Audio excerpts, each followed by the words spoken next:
जल्दी international travel करना है और आपके पास पासपोर्ट नहीं है, डोंट वरी, आप तत्काल पासपोर्ट के लिए अप्लाई कर सकते हैं। तत्काल पासपोर्ट एप्लीकेशन से आप महज 3 से 5 दिन पासपोर्ट पा सकते हो। तत्काल पासपोर्ट सर्विस में आपका पुलिस वेरिफिकेशन पासपोर्ट मिलने के बाद होता है। तत्काल पासपोर्ट को अप्लाई करने के समय आपको डॉक्यूमेंट्स जैसे कि address, birth and non ECR proofs के साथ एडिशनल डॉक्यूमेंट सबमिट करनी होती है जो डिस्क्रिप्शन में इन डिटेल्स दिए गए हैं। और फीस की बात करें तो तत्काल पासपोर्ट एप्लीकेशन के लिए एडिशनल ₹2000 फीस नॉर्मल एप्लीकेशन से ज्यादा पे करनी होती है। तो अब हम तत्काल पासपोर्ट को अप्लाई करने के प्रोसेस को स्टेप बाय स्टेप देखते हैं, तो इसलिए वीडियो में एंड तक जरूर बने रहे, कुछ भी स्किप मत करना। तो सबसे पहले आपको पासपोर्ट सेवा की ऑफिशियल वेबसाइट पे आना है। जैसे ही आप उस वेबसाइट को ओपन करोगे आपको कुछ इस तरीके का इंटरफेस दिखेगा और आपको रजिस्टर करना है। रजिस्टर करने का प्रोसेस कुछ इस तरीके से है। यहाँ पे आपको डिटेल्स डालनी होगी, जैसे पासपोर्ट ऑफिस अपना सेलेक्ट करना होगा। आपको यहाँ पे अपना full name, email ID and जो थर्ड क्वेश्चन है वो है, do you want your login ID to be same as email ID, ये भी यहाँ पे आपको मेंशन करनी होगी। तो यहाँ पे आप यस और नो पे क्लिक कर दोगे। उसके बाद आप अपना लॉगिन आईडी यहाँ पे डालोगे और फिर पासवर्ड सेट करोगे। पासवर्ड सेट करने के बाद आपको जो यहाँ पे राइट साइड में दिख रहा है साइन अप, उस पर क्लिक करना है।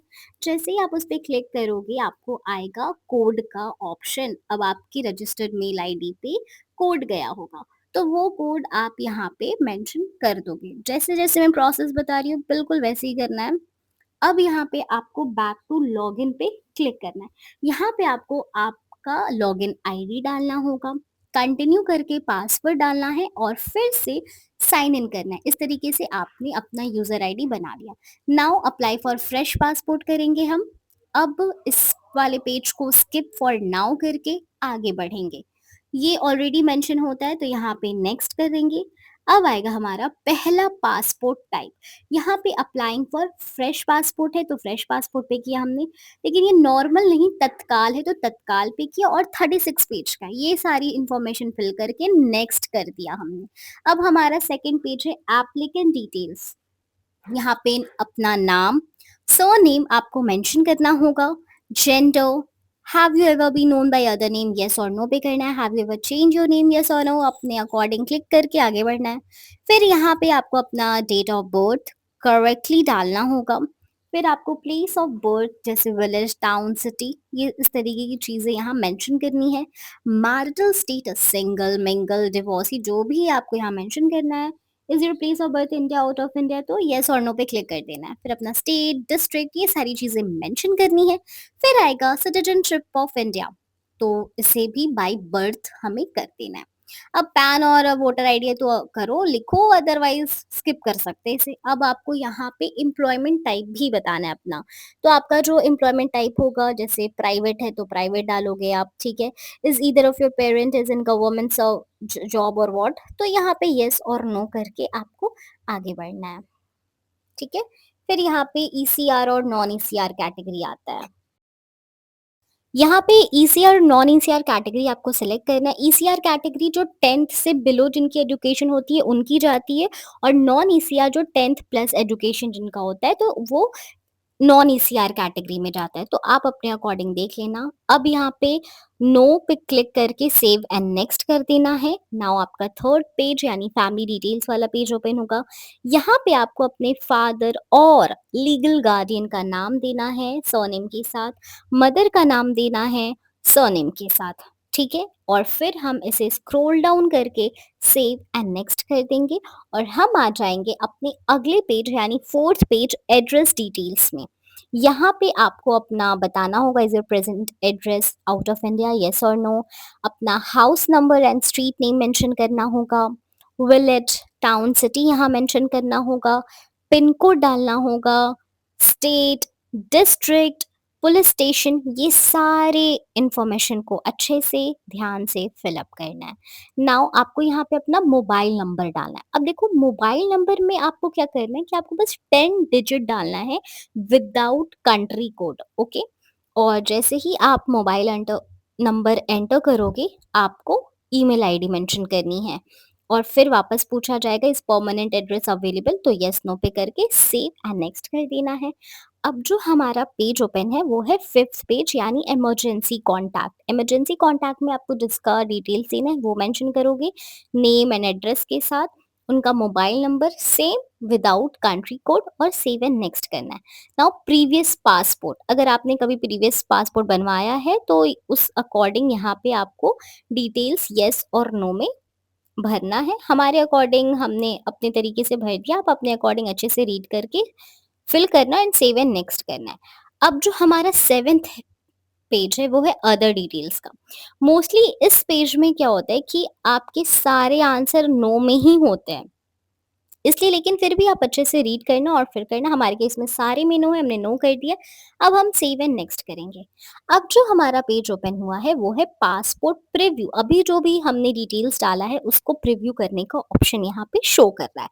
आप यहाँ पे क्रॉस चेक कर लो। सारा चीज देखने के बाद आई अग्री दैट इन्फॉर्मेशन पे क्लिक करके सेव एंड नेक्स्ट कर देना है। जैसे ही आप सेव नेक्स्ट करोगे डिटेल्स वेरिफिकेशन का टाइम आएगा। यहाँ पे आपको क्या करना है, आपको यहाँ पे डालना है अपना प्रूफ ऑफ बर्थ। ठीक है, तो आपके अकॉर्डिंग क्या है, तो हमने यहाँ पे ट्रांसफर स्कूल लिविंग सर्टिफिकेट डाल दिया है।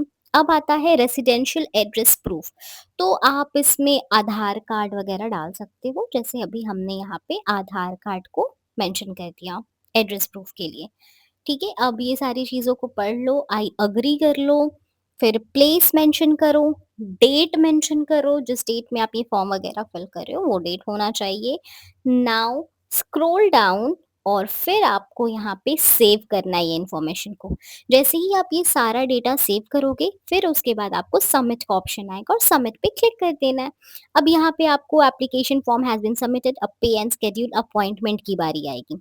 यहाँ जो राइट साइड में आप देख रहे हो, यहाँ पे आपको सारे अपॉइंटमेंट अवेलेबिलिटी हैं जो कि आपके नियरेस्ट पीएसके केंद्र हैं। ठीक है, तो इसमें से आपका जो भी सबसे नियरेस्ट पीएसके है उस पे आपको अवेलेबिलिटी अपनी बुक करनी होगी। ठीक है, और जैसे हमने यहाँ पे अपना पीएसके सबसे नियरेस्ट वाला पे क्लिक कर लिया है और अपॉइंटमेंट अवेलेबिलिटी भी देख ली है। अब हम मेक पेमेंट करेंगे। पेमेंट में जाने के बाद हमें यहाँ पे पेमेंट ऑप्शंस दिखेगा। ये ध्यान रहे कि तत्काल पासपोर्ट की पेमेंट ज़्यादा होती है नॉर्मल पासपोर्ट से, 3500 रुपीज़ होती है उसकी। अब यहाँ पे पेमेंट मोड पे हम लोग को चेक करना है। हमने यहाँ पे अदर पेमेंट मोड यानी यूपीआई पे क्लिक कर दिया है। हमने यूपीआई पे क्लिक किया, अब हम नेक्स्ट पेज पे आ गए। यहाँ पे आपको पेमेंट डिटेल्स दिख जाएगा। अब यहाँ पे please select via UPI ID और क्यूआर। हमने क्यूआर के थ्रू पेमेंट करना है तो हमने क्यूआर पे सेलेक्ट कर दिया है। यहाँ पे आपको अपना क्यूआर स्कैन करना है और फिर जाके आपका पेमेंट सक्सेसफुल हो जाएगा। ध्यान रहे कि आपको अपना application and payment receipt print करवाना होगा, जो आपको पासपोर्ट सेवा केंद्र में सारे डॉक्यूमेंट्स दिखाना होगा। और एक चीज ध्यान रहे कि जब आप ये सारे प्रोसेस ऑनलाइन कर लेते हो तो फिर ऑनलाइन प्रोसेस स्टार्ट हो जाता है, जहां पर आपको पासपोर्ट सेवा केंद्र अपॉइंटमेंट के दिन जाना होता है। जिस भी दिन आपने अपना अपॉइंटमेंट अवेलेबिलिटी डे सेलेक्ट करा है उस दिन आपको जाना होता है। वहां पे आपके ओरिजिनल डॉक्यूमेंट्स की वेरिफिकेशन होती है। वेरिफिकेशन होने के बाद आपका जो पासपोर्ट है यानी तत्काल पासपोर्ट वो विद इन 3 और 5 दिन में आ जाता है, अगर सारे डॉक्यूमेंट्स करेक्ट है तो। उसके बाद जाके आपका पुलिस वेरिफिकेशन होता है। लेकिन एक चीज ये भी ध्यान रखने की है कि अगर पुलिस वेरिफिकेशन में कुछ भी गड़बड़ होती है तो आपका पासपोर्ट भी रिजेक्ट कर दिया जाता है। तो इस चीज का ध्यान रहे और ध्यान से हर एक चीज सबमिट करें। और अगर ये जानना है कि तत्काल पासपोर्ट में आपको कौन कौन से डॉक्यूमेंट्स लगने वाले हैं तो हमने इस पर भी वीडियो बना रखा है, आप उस वीडियो को चेक कर सकते हो। हमने डिस्क्रिप्शन में उसकी लिंक दे रखी है। जैसे आप नॉर्मल पासपोर्ट में माइनर लोगों की फीस जो होती है ना वो होती है 1000 रुपीज और मेजर की 1500 रुपीज। वहीं तत्काल में क्या होता है कि मेजर की 3500 हो जाती है और माइनर की 3000, यानी 2000 एक्स्ट्रा चार्जेस लगते हैं तत्काल में। तो ये सारी चीजों को ध्यान में रखें। तो देखा आपने ये सारे प्रोसीजर्स कितने ज्यादा इजी थे, लेकिन स्टिल आपको कोई भी कंफ्यूजन है या खुद से नहीं हो पा रहा है फॉर्म फिलअप करना, तो इट्स ईजी है ना, आप हमें कांटेक्ट कर सकते हो। हम आपको 2 स्टेप सर्विस भी देते हैं, वो भी हैसल फ्री। वेल ऐसे ही इन्फॉर्मेटिव वीडियोस के लिए इट्स ईजी को जरूर सब्सक्राइब करें। मिलते हैं अगली वीडियो में।